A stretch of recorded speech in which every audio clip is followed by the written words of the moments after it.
The most serious economists today who see the situation as it is have already predicted the death of money. But I think very few people understand the psychological repercussions that will ensue with the imminent death of the money god.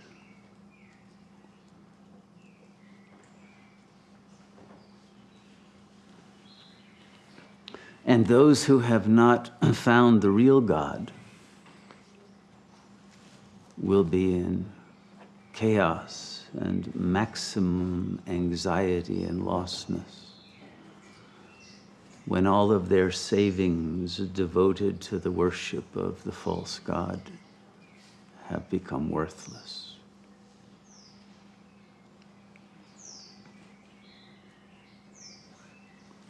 And the real salvation has not been attained.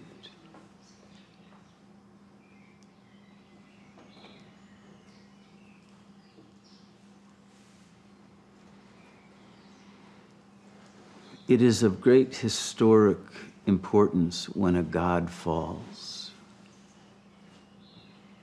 particularly a planetary-wide god such as money.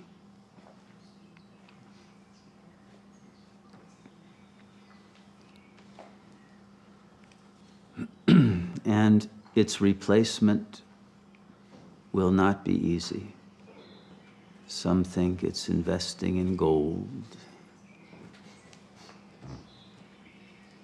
Others used to think it was oil, but now they've learned the hard way that that isn't the case. Some think that it will be resolved through bartering. But consciousness that has become entrained by capitalism and that seeks profit will have a very difficult time dealing with a situation in which the more that one seeks to gain, the more that one loses. Because the real God who will return after the death of money is the God of love. And only communities based on love and on trust and generosity and giving and sharing will be able to survive in that environment.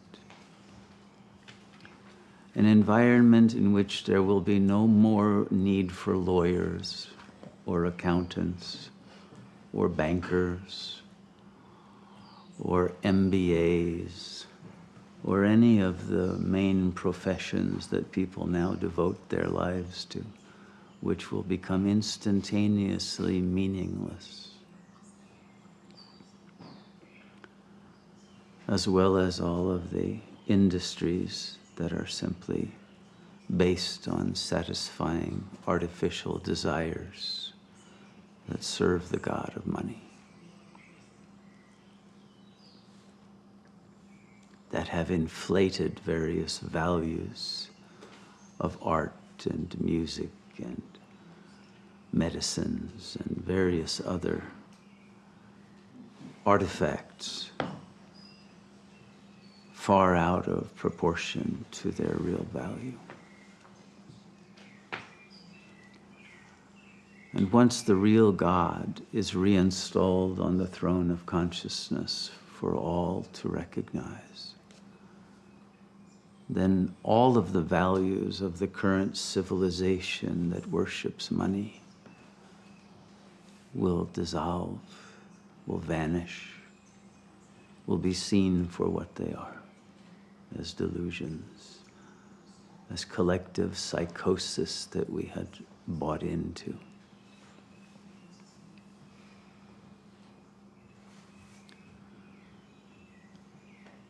And at that point, our souls will have to face our own alienation from the real God of love.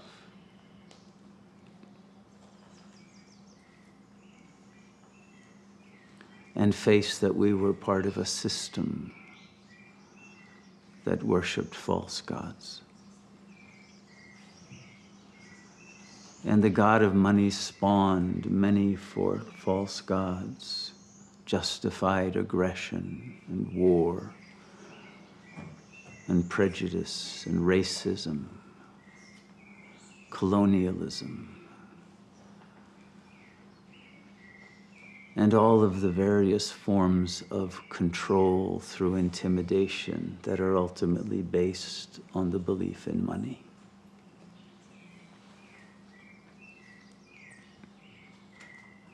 And all of those mafias and other organizations based on the worship of this god, who have used intimidation and brute force in order to convert others to that religion, who would then pay their dues to the ministers of that god, will also lose their ground and their power.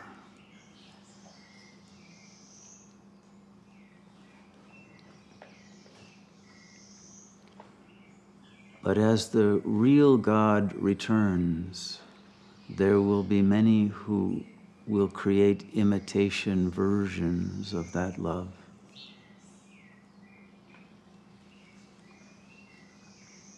And we must become connoisseurs of love, who can recognize the real from its false, artificial versions.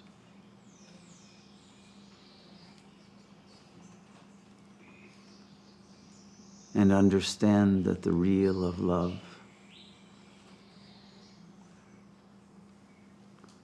has nothing to do with egoic desire, has nothing to do with lust, has nothing to do with enjoyment.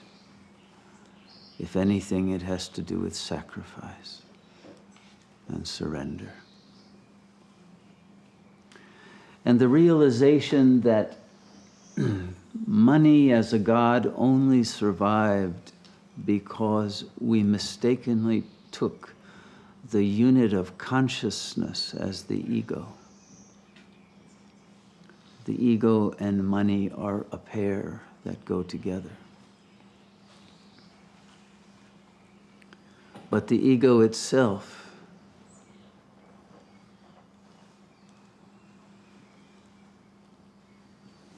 as the ground and basis for belief in the god of money is also dying.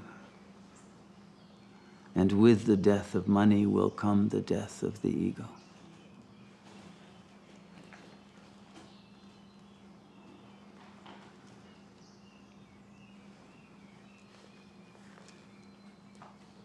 It is when the ego dies that love will be recognized as neither a property nor an attribute of any individual consciousness. But it is the release from the trance of belief in the individual consciousness and the recognition of the unity of all that is as a single whole, a single real that transcends all differentness.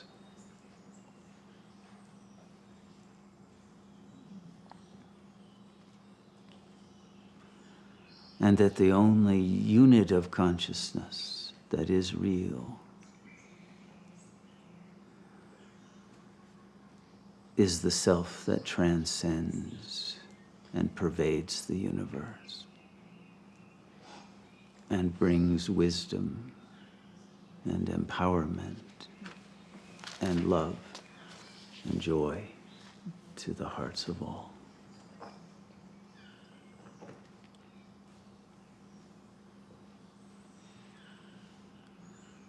That supreme power cannot be counterfeited.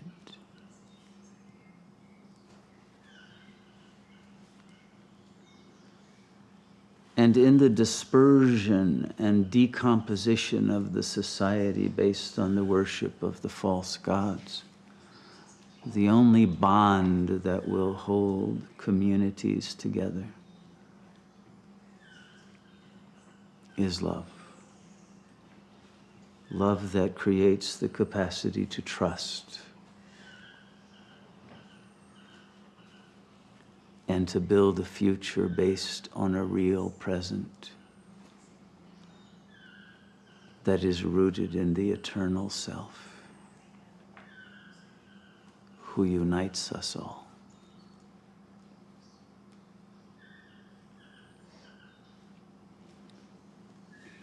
In meditation, we return to that real that overpowers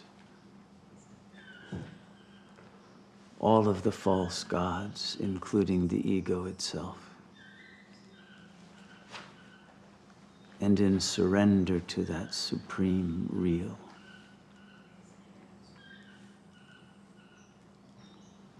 the grace of that God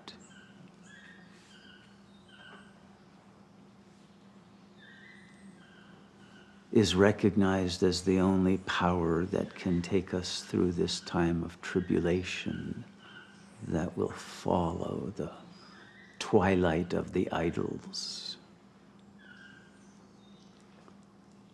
through the darkness of the end of Kali Yuga into the dawn of the next age.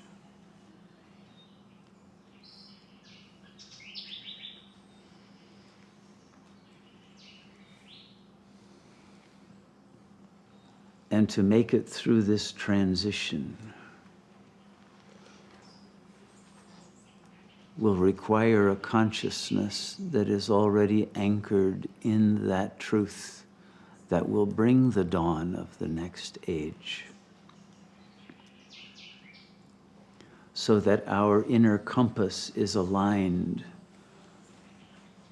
with that power that will magnetically draw us through the darkness when we cannot see, and enable us to navigate the labyrinth of tribulations and adversities that we will have to confront, and that will give us the strength to pass through the time of the plagues and the faith to see the Red Sea open, and the endurance to walk through the desert.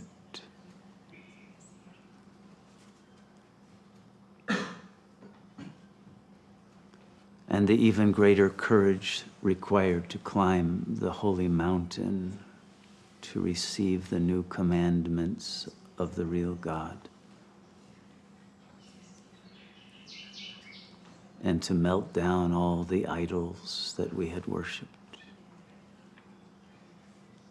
and be purified and prepared to enter the promised land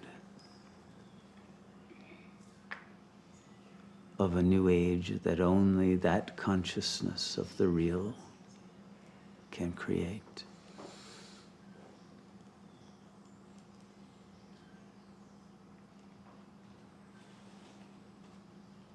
The capital of that God is not Jerusalem,